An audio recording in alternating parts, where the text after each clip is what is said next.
November 7, 1943. Karpik airfield, northeastern France. The brutal headwinds over the English Channel had consumed fuel at an alarming rate. Second Lieutenant William E. Roach of the 358th Fighter Squadron, 355th Fighter Group, watched his gauges drop toward empty as his Pratt and Whitney R 2800 engine began to sputter. He faced an impossible choice. Ahead lay the safety of England, tantalizingly close yet impossibly far with his fuel situation.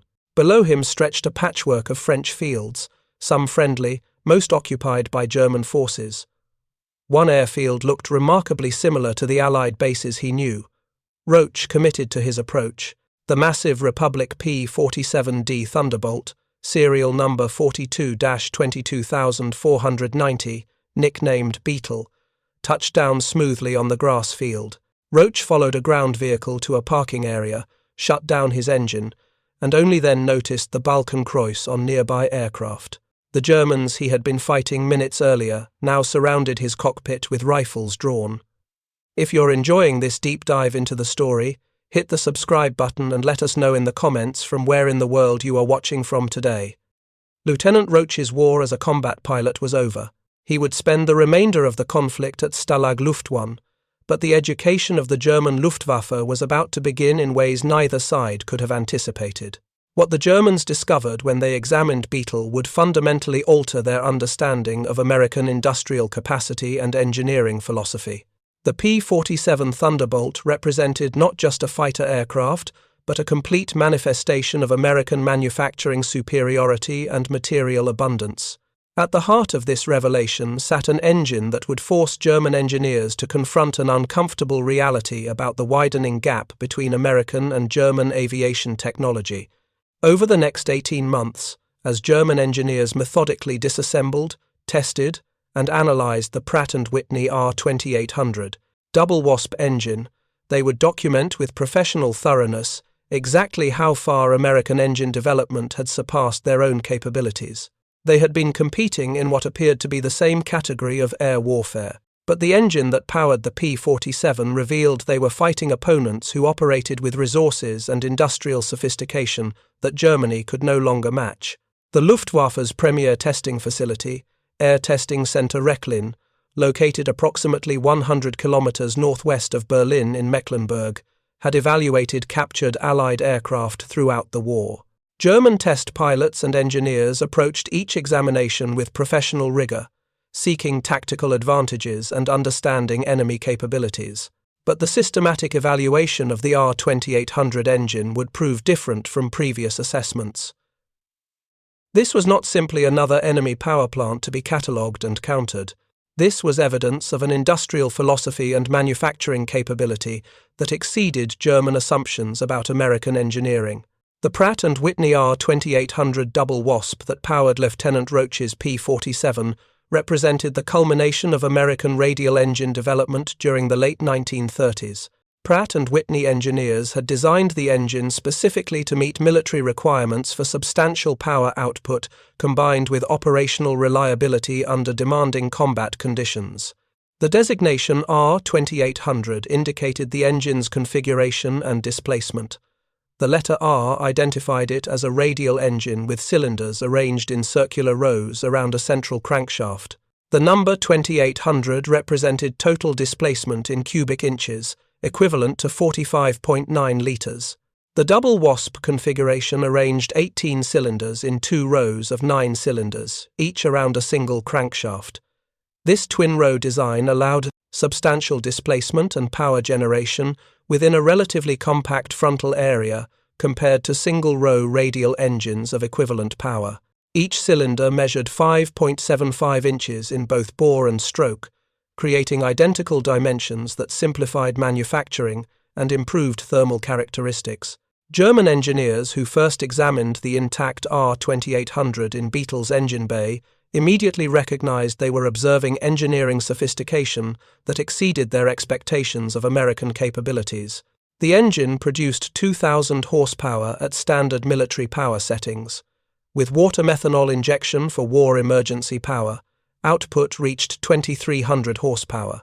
These figures substantially exceeded the power available from Germany's finest radial engine, the BMW 801 that powered the Focke-Wulf 190.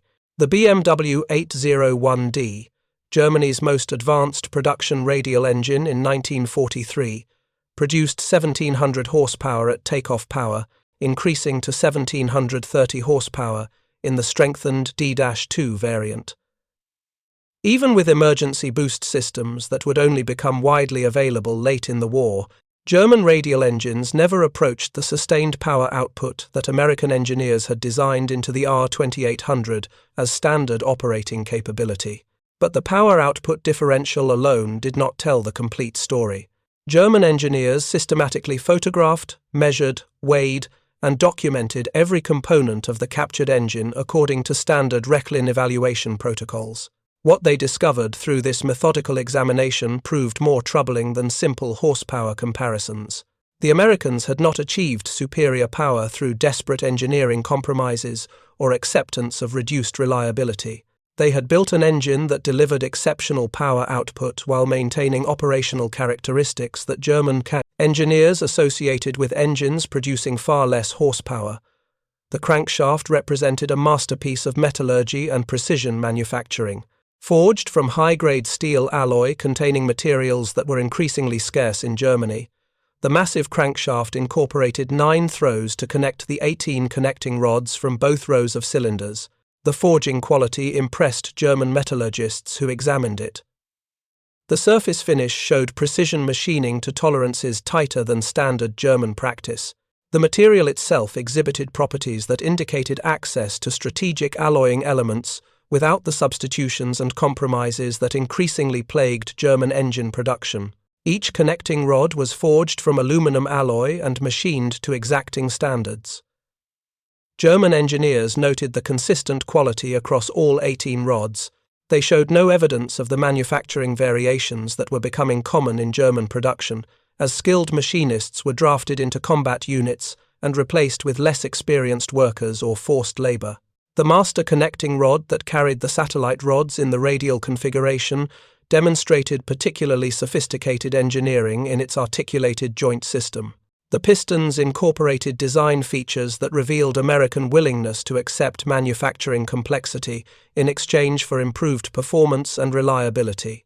Forged from aluminum alloy and machined to precise specifications, each piston featured 3 compression rings and 1 oil control ring. The top compression ring groove included an insert to prevent wear from combustion pressures. The piston crown design optimized combustion chamber shape while managing thermal stresses from the intense heat generated during the power stroke. German engineers, conducting thermal analysis, noted that the piston design incorporated sophisticated heat dissipation paths that protected critical components from damage during sustained high-power operations. American designers had clearly invested substantial engineering effort into managing thermal loads throughout the engine, accepting added manufacturing complexity to achieve durability under continuous high-power output that would be required during combat operations. The valve system utilized sodium-cooled exhaust valves to handle the extreme temperatures generated during exhaust gas discharge. This technology was well understood in German engineering circles. BMW had incorporated sodium-cooled valves into the 801 design, but the American implementation showed refinements in manufacturing technique and quality control that impressed German inspectors. Each valve was precisely manufactured to demanding tolerances. The sodium filling process that gave the valves their superior cooling properties was executed with precision that ensured reliable operation across thousands of engines. The cylinder barrels presented another area where American manufacturing philosophy diverged from German practice. Each cylinder consisted of a steel barrel with cooling fins machined into the exterior surface and an aluminum alloy head attached to form the combustion chamber. The steel used for cylinder barrels exhibited consistent quality and appropriate material properties. The cooling fin geometry was optimized to maximize heat dissipation while minimizing aerodynamic drag and weight. German engineers noted that the fin design showed evidence of systematic, aerodynamic, and thermal analysis, rather than simply following traditional practice. The aluminum alloy used throughout the engine represented a particular concern for German engineers. The United States possessed effectively unlimited access to aluminum through domestic production facilities that dwarfed German capacity. The Aluminum Company of America alone produced more aluminum than Germany's entire aluminum industry. This material abundance allowed American designers to use aluminum generously wherever its properties provided advantages in weight reduction or thermal management, without the desperate calculations about strategic material allocation that constrained every German design decision by 1943. The supercharger system incorporated into the R2800 represented sophisticated engineering that German evaluators examined with particular interest. The engine featured a single-stage, two-speed mechanical supercharger driven directly from the crankshaft through a gearing system.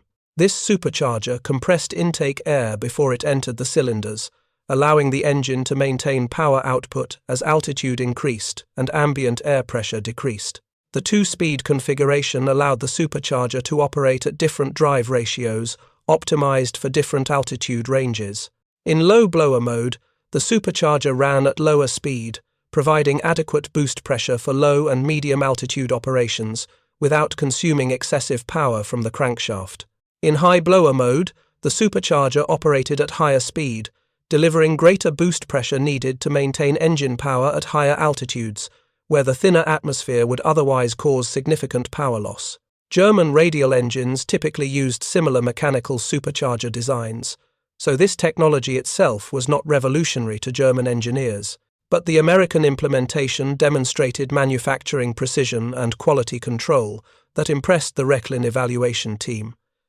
The impeller blades were precisely formed and balanced.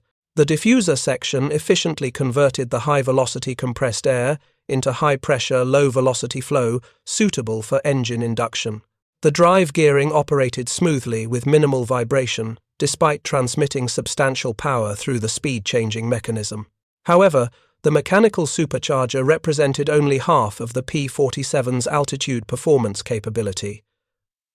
The true technological sophistication that gave the Thunderbolt its remarkable high-altitude performance came from the exhaust-driven turbocharger system that worked in conjunction with the mechanical supercharger to create what was effectively a two-stage supercharging installation of unprecedented effectiveness. The General Electric turbocharger installation represented the most technologically advanced system German engineers encountered in the P-47 evaluation.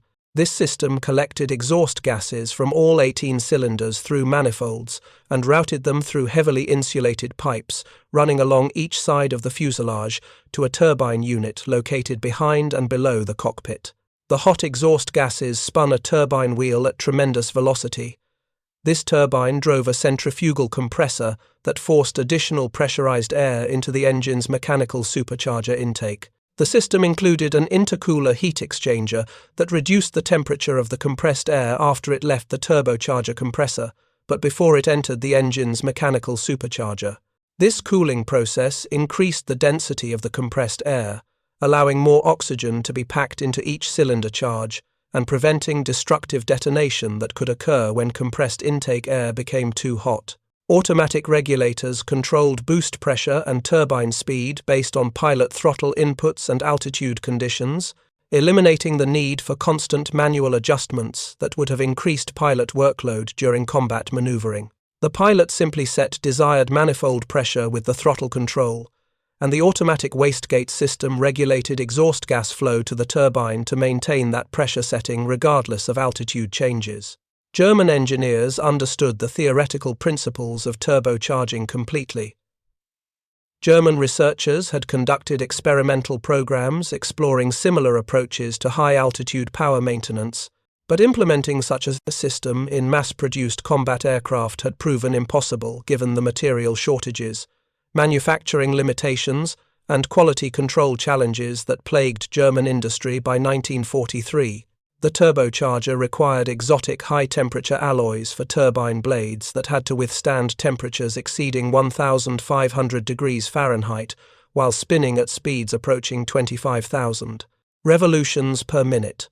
The control system demanded precision manufacturing and reliable components that could function correctly despite exposure to vibration, temperature extremes from -60 degrees at altitude to over 200 degrees near the engine, and potential battle damage.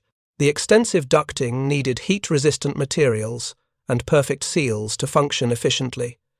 Every element had to work reliably in combat conditions over hundreds of hours of operation. The Americans had solved all these problems and installed the complete turbocharger system as standard equipment on every P-47 produced. This was not experimental equipment reserved for special missions or limited production runs. This was simply how the airplane worked, installed in thousands of examples rolling off assembly lines at Republic Aviation's facilities. This casual implementation of advanced technology as standard production equipment revealed an industrial capacity that German engineers found difficult to fully comprehend. The fuel injection system represented another area where American engineering exceeded German expectations despite using technology that was conceptually familiar.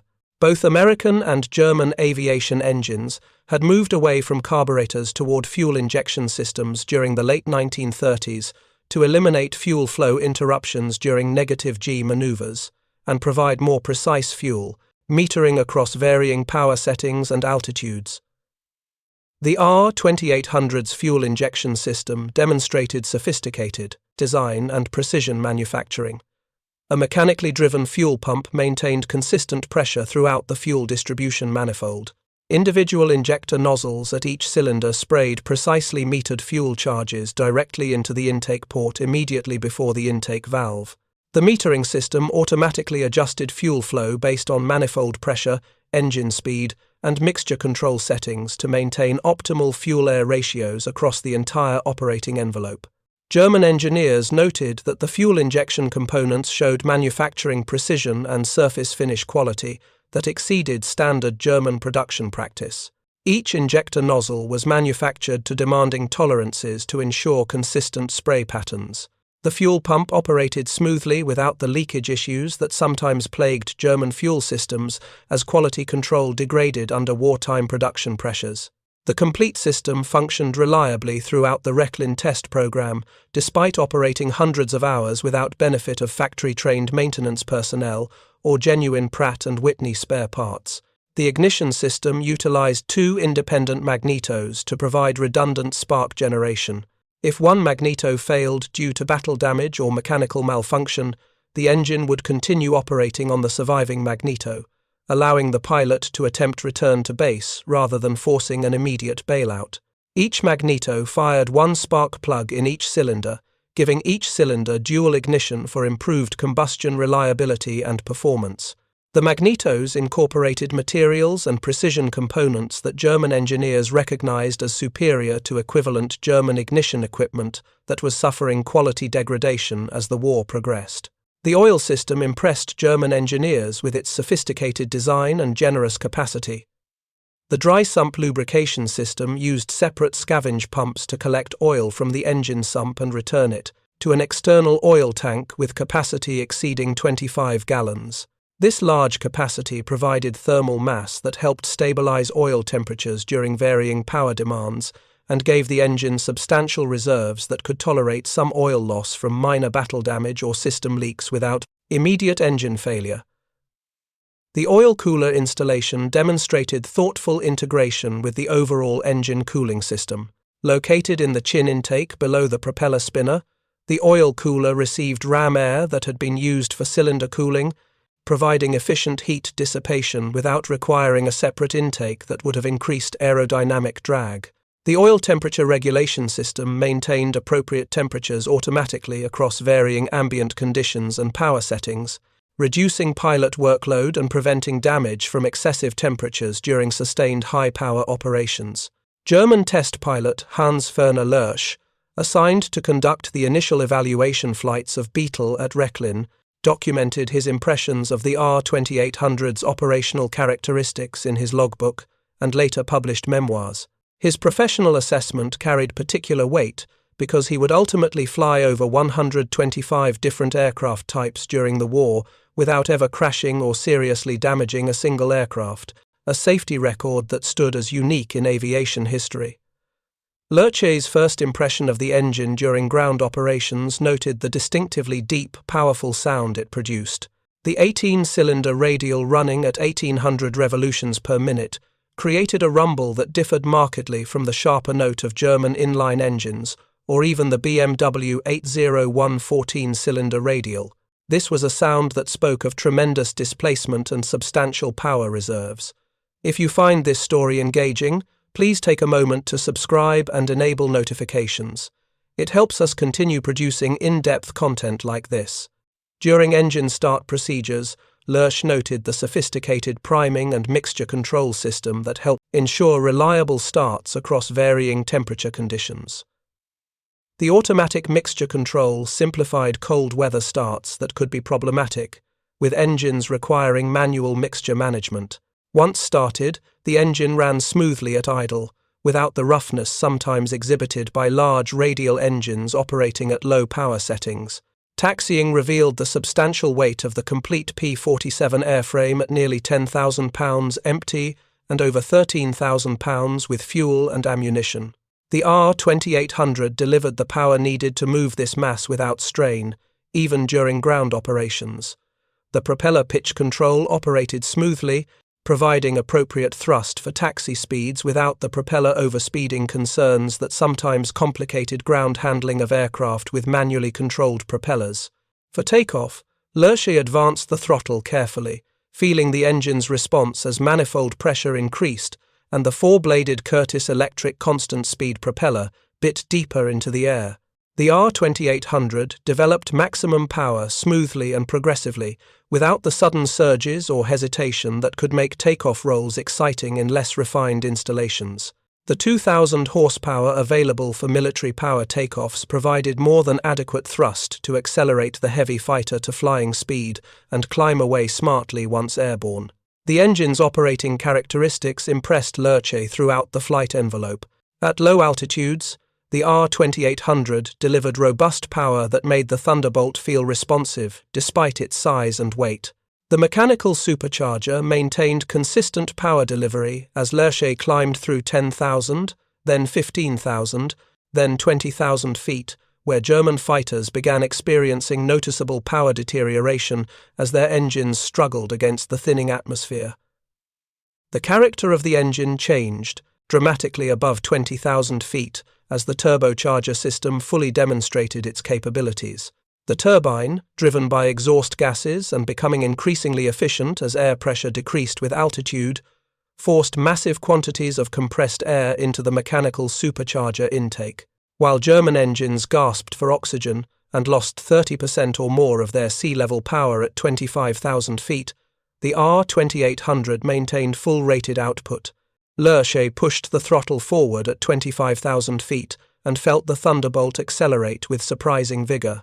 The turbocharger system was delivering sufficient boost pressure to the mechanical supercharger that the engine operated as if still at sea level, despite the thin air. German fighters at this altitude were operating at perhaps 70% of their maximum sea-level power. The Thunderbolt's engine was still producing full military power rating, giving the American fighter a decisive performance advantage in the altitude range, where bomber escort combat increasingly occurred. The engine operated remarkably smoothly throughout its power range. Lurch noted minimal vibration even at maximum continuous power settings. The automatic propeller governor maintained selected engine speeds precisely without the constant manual adjustments required with some propeller control systems. The mixture control adjusted automatically based on altitude and power setting, eliminating another task that German pilots handled manually through constant attention to mixture levers and monitoring of exhaust gas temperatures. The cooling system maintained appropriate cylinder head temperatures automatically across varying power demands and flight conditions. German radial engines required careful management of cowl flaps and cooling gill positions to prevent overheating during high-power climbs or excessive cooling during cruise flight. The R-2800 installation handled cooling, almost automatically, requiring minimal pilot attention beyond ensuring cowl flaps were set appropriately for the flight phase. This reduction in pilot workload was characteristic of American design philosophy that prioritized operational ease and effectiveness over minimal system complexity. The comprehensive engine management system that characterized the R-2800 installation impressed German pilots accustomed to manually coordinating multiple engine controls during all phases of flight. American fighters like the P-47 featured relatively simple cockpit engine controls. The pilot adjusted a throttle for power, a mixture control that was usually set to automatic rich except in specific circumstances, and a propeller control for engine speed. Everything else happened automatically through mechanical and hydraulic systems built into the engine and turbocharger installation. German fighters required pilots to manage throttle position, mixture settings, supercharger gear selection on engines equipped with two-speed drives, propeller pitch, and various other parameters that demanded constant attention and adjustment during combat maneuvering. This workload increased with altitude as the pilot struggled to optimize engine performance against changing atmospheric conditions while simultaneously managing tactical situation and aircraft control during high-stress combat encounters. The American approach that automated many engine management functions freed the pilot to focus on tactical decision-making and aircraft control rather than continuously manipulating engine controls. This philosophical difference reflected American emphasis on operational effectiveness, even when it required more complex engine systems to achieve that simplification of pilot workload. German designs typically prioritized system simplicity that reduced manufacturing complexity but increased operational demands on pilots. When German engineers systematically disassembled the R-2800 at Recklin's engine test facility, they discovered engineering details that reinforced their growing understanding of American industrial advantages. The engine incorporated forged aluminum alloy components throughout its construction. The cylinder heads used aluminum castings with intricate internal passages optimized for cooling. The crankcase halves were substantial aluminum castings with generous ribbing for structural strength. Each component showed evidence of precision manufacturing and quality control procedures that maintained tight tolerances across thousands of production engines. The inspection team paid particular attention to the turbocharger system components.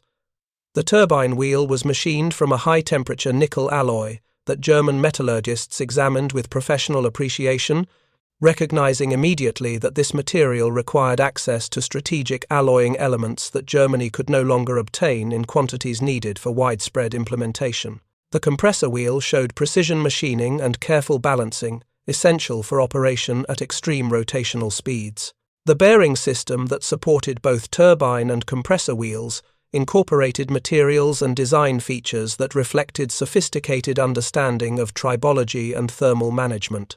The intercooler represented a heat exchanger of considerable size and complexity. The core consisted of numerous small passages through which compressed air flowed, surrounded by passages carrying cooling air from the ram air intake. The construction required precision manufacturing to create leak-free joints between hundreds of individual components. The complete installation weighed substantially but delivered the thermal performance needed to reduce compressed air temperature by over 100 degrees Fahrenheit, dramatically improving engine power and preventing destructive detonation. The automatic wastegate control system that regulated turbocharger boost pressure incorporated hydraulic actuators, pressure sensing elements, and control linkages that demonstrated mechanical sophistication. German engineers recognized the theoretical principles immediately, but also recognized the manufacturing precision and quality control required to produce such systems reliably at production scale. Every component had to function correctly despite vibration, thermal cycling, and potential contamination from combat damage or operational wear. The Americans had achieved this reliability and installed the complete system on thousands of operational fighters. German technical reports compiled at Rechlin and distributed through Luftwaffe technical services documented the R-2800's capabilities with professional objectivity. The reports provided detailed specifications, performance measurements, and comparative analysis against German power plants. They included extensive photography documenting engine components and installations from multiple angles. They contained precise dimensional measurements, weight data, and materials analysis for major components. The reports also included observations that went beyond mere technical documentation. German engineers noted repeatedly that the R2800 had been manufactured exactly as originally designed, using all specified materials without the compromises and substitutions forced by resource scarcity. The quality of materials and precision of manufacturing exceeded what German industry could achieve by 1943 given strategic material shortages, the progressive degradation of manufacturing standards caused by Allied bombing, and replacement of skilled workers with inadequately trained forced labor. Most significantly, the reports emphasized that the turbocharger system alone represented a level of engineering sophistication and manufacturing capability that exceeded current German capacity to replicate in production quantities. The materials, precision manufacturing, and quality control required to produce such systems reliably at scale simply exceeded what German industry could achieve in 1943. Understanding the technology intellectually did not grant Germany the industrial infrastructure, strategic materials, skilled workforce, and manufacturing capacity to actually implement equivalent systems in operational fighters. The production numbers told a story about relative industrial capacity that German engineers and planners understood with growing concern. By late 1943, Pratt and Whitney was producing R2800 engines at rates approaching 2,000 units per month. This single-engine type's production exceeded Germany's total monthly output of all combat aircraft engines combined. BMW produced approximately 61,000 examples of the 801 radial engine throughout the entire war. Pratt and Whitney, along with license manufacturer Ford Motor Company, would ultimately produce over 125,000 R2800 engines by war's end. The R2800 powered not only the P-47 Thunderbolt but also the Chance Vought F-4U Corsair carrier fighter, the Grumman F-6F Hellcat carrier fighter, the Douglas A-26 Invader light bomber, the Martin B-26 Marauder medium bomber, the Curtiss C-46 Commando transport, and numerous other military aircraft types. American industry had developed one highly successful engine design and manufactured it in quantities sufficient to power multiple major aircraft programs simultaneously, while maintaining consistent quality across the entire production run. This approach differed fundamentally from German practice of developing specialized engines optimized for specific applications. German industry produced the Daimler-Benz DB601 and DB605 inline engines for fighters, the Junkers Jumo 211 and 213 for different applications, the BMW 801 for radial engine fighters and medium bombers, and numerous other specialized power plants. Each engine type required its own supply chain, specialized tooling, trained maintenance personnel, and spare parts inventory. This diversity complicated logistics, reduced manufacturing efficiency, and created reliability problems as quality control became more difficult to maintain across multiple production programs. The American philosophy of developing fewer engine types and manufacturing them in massive quantities simplified logistics dramatically. Maintenance crews needed to master fewer engine types. Spare parts inventories could focus on high-demand items rather than supporting numerous specialized engines. Manufacturing could achieve economies of scale through dedicated tooling and process optimization. Most importantly, quality could be maintained more consistently when production concentrated on fewer designs manufactured in large quantities at dedicated facilities. The Thunderbolt's engine installation demonstrated another American advantage through attention to maintainability under field conditions. Republic aviation designers had clearly anticipated that mechanics working in forward airfields would need to service and replace engines quickly, possibly at night, possibly under adverse weather conditions, possibly while under threat of enemy attack. The engine mounting system used standardized attachment points that allowed the complete power plant to be hoisted out as a unit and replaced with a fresh engine within hours, using standard equipment and procedures documented in technical manuals. German fighters typically required more extensive disassembly for engine changes and often needed factory-level facilities for major repairs. The BMW 801 incorporated the Motoranlage power egg concept that allowed engine replacement as a complete unit, including cooling system and cowling, simplifying field maintenance compared to earlier practices. But the American installation demonstrated even greater attention to accessibility and maintenance efficiency. Every major component could be reached through large panels secured with quick-release fasteners requiring only simple tools.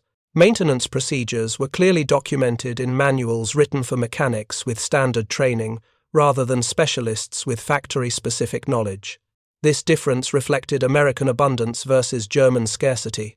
American industrial capacity allowed designers to dedicate engineering resources to optimizing maintainability, even when it required more complex structure or heavier weight. German designers, working within severe resource constraints, prioritized production efficiency and performance, accepting reduced maintainability as an unavoidable trade-off. American forces could afford to emphasize keeping aircraft operational through superior maintainability because their industrial base provided sufficient production capacity to satisfy operational requirements without maximizing the absolute performance of each individual airframe. The R-2800's operational reliability impressed German pilots and engineers who were accustomed to the increasing unreliability of late-war German engines, suffering from material shortages and quality degradation. Test flights at Rechlin accumulated hundreds of hours on the captured engine without significant mechanical problems, despite operating without factory-trained mechanics, genuine Pratt and Whitney spare parts, or technical support from the manufacturer. The engine started reliably, ran smoothly, maintained appropriate temperatures, produced expected power throughout its operating envelope, and required only routine maintenance to continue functioning effectively. German radial engines by 1943 were experiencing increasing maintenance demands and reliability problems as strategic bombing disrupted supply chains, forced labor, replaced skilled workers, and substitute materials of inferior quality were incorporated into production engines. The BMW 801, which had been reasonably reliable when manufactured under pre-war quality control standards, became progressively less dependable as the war continued and German industrial capacity deteriorated. Operational units reported increased cylinder failures, bearing problems, and fuel system malfunctions that grounded aircraft and put pilots at risk during combat operations. The contrast between American and German engine reliability reflected fundamental differences in industrial philosophy and available resources. American manufacturers built engines using specified materials without substitution, maintaining quality control procedures throughout production, and delivering finished products that met original design specifications consistently. German manufacturers by 1943 were forced to use substitute materials when preferred alloys became unavailable, compromise quality control to meet production quotas with reduced workforces, and accept reliability degradation as an unavoidable consequence of Germany's deteriorating strategic situation. The captured R-2800 provided German engineers with detailed knowledge of American engine technology, manufacturing techniques, and design philosophy. They studied it systematically, measured it precisely, documented it thoroughly, and understood its implications completely.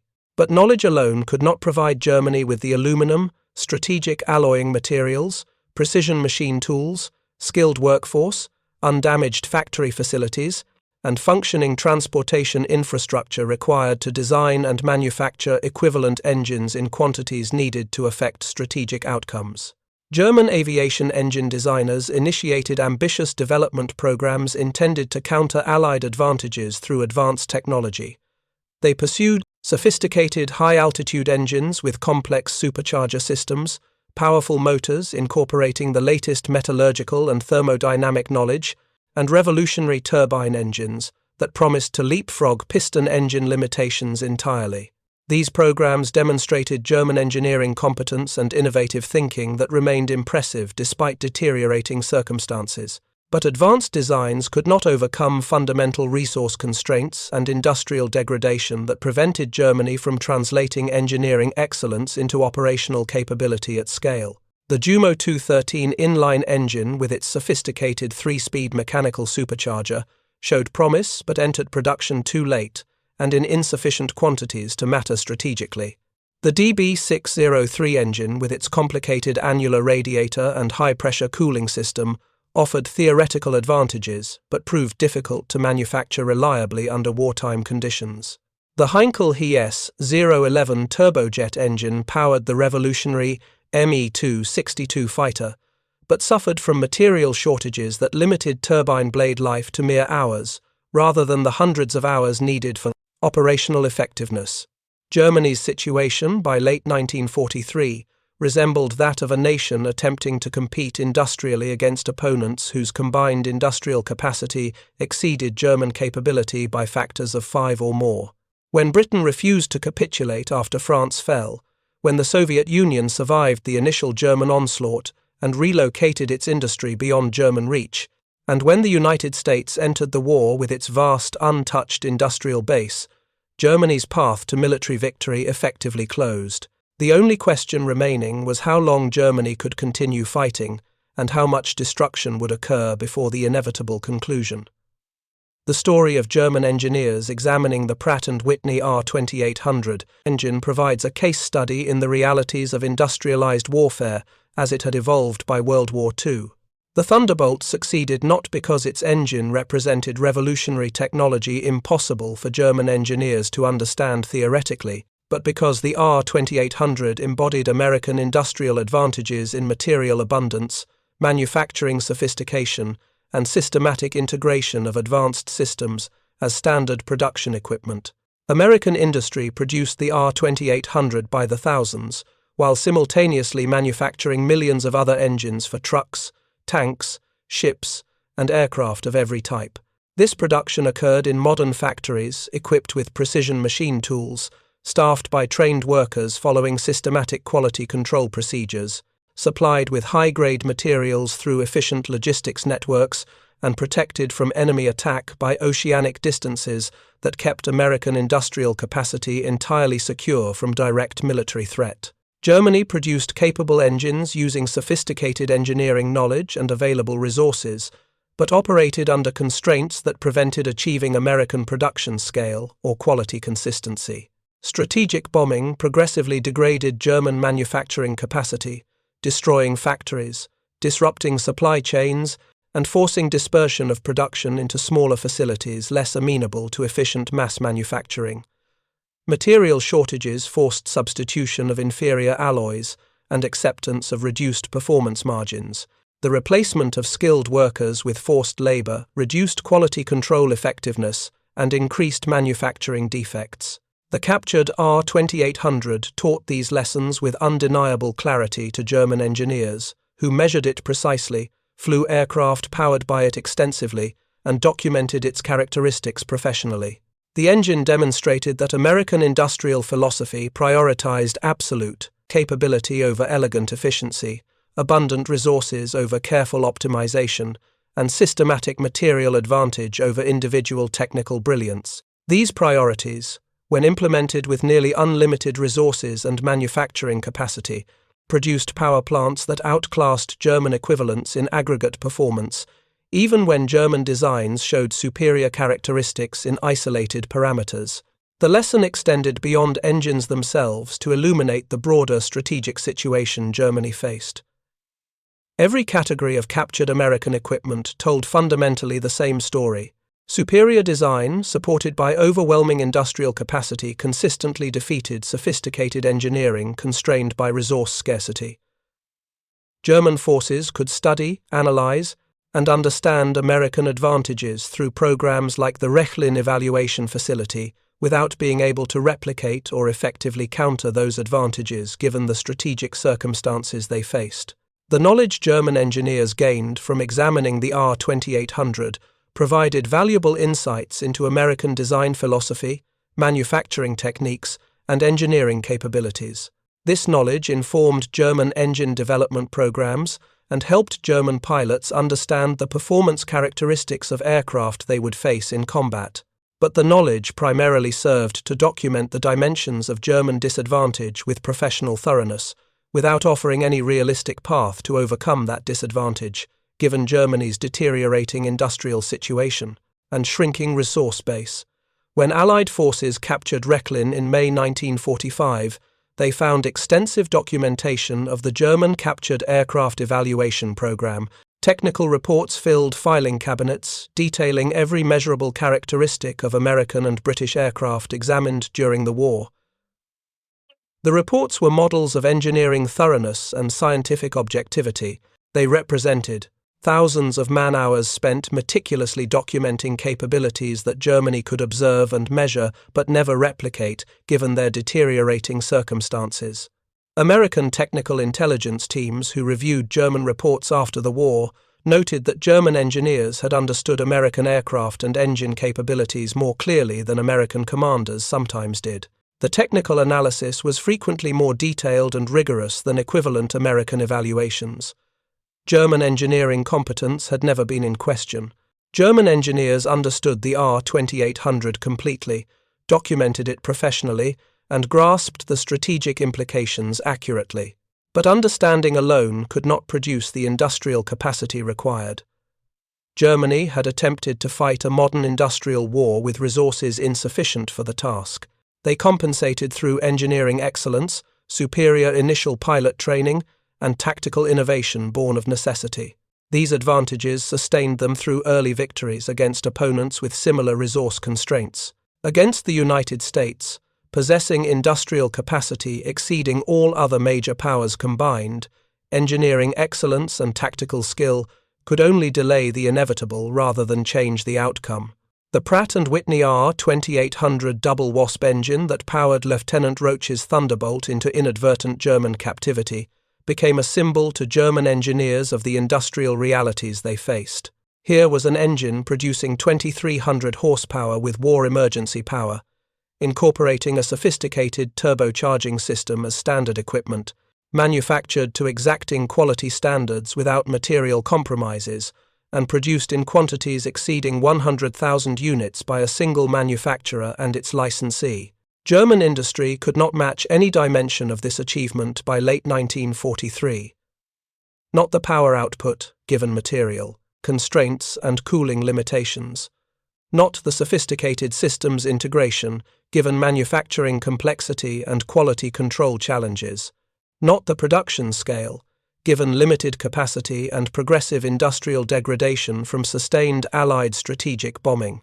Not the consistent quality, given workforce limitations and material substitutions forced by resource scarcity. The story concludes not with German technical inability, but with industrial mathematics that no amount of engineering skill could overcome. The Americans had designed an adequate engine and produced it in overwhelming quantities while maintaining quality standards. That combination of industrial capacity, material abundance, and systematic engineering proved strategically decisive. The R-2800 represented one particularly visible manifestation of American industrial dominance that German engineers documented with professional thoroughness at Rechlin. They measured every dimension precisely. They analyzed every material carefully. They tested every system methodically. Their reports circulated through Luftwaffe technical services, informing tactical recommendations and development priorities. The intelligence gathered was accurate, comprehensive, and ultimately futile. Understanding that American engines produced 2,300 horsepower did not grant Germany the industrial infrastructure to manufacture equivalent power plants in operational quantities.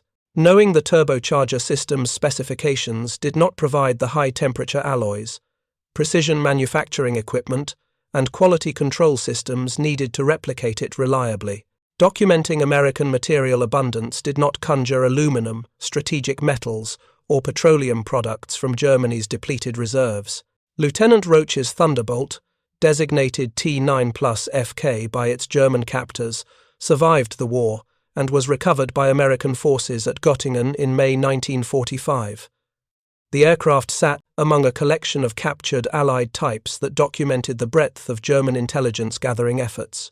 Photographs show Beetle still wearing partial German markings, parked alongside Fokker-Wulf 190s and Messerschmitt 109s in what had become an inadvertent museum of technological comparison. The Pratt and Whitney R 2800 engine that had carried Roach to his unintended landing had taught German engineers lessons they desperately needed, but received too late to apply strategically.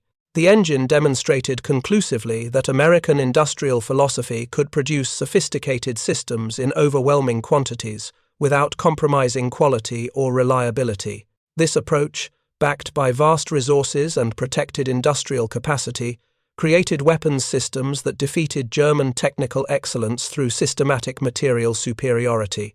The final lesson was perhaps the most bitter. German engineers at Rechlin had conducted one of the most thorough technical evaluations in aviation history. They understood American engine technology completely. They documented it professionally. They grasped the strategic implications accurately. Yet all this knowledge could not overcome the fundamental industrial realities that determined the war's outcome. The Pratt and Whitney R 2800 double wasp, examined in minute detail by skilled German engineers, proved a final truth about industrialized warfare. Material advantage, systematically applied through competent engineering and adequate manufacturing, would defeat technical brilliance constrained by resource scarcity every time. Thank you for watching. For more detailed historical breakdowns, check out the other videos on your screen now, and don't forget to subscribe.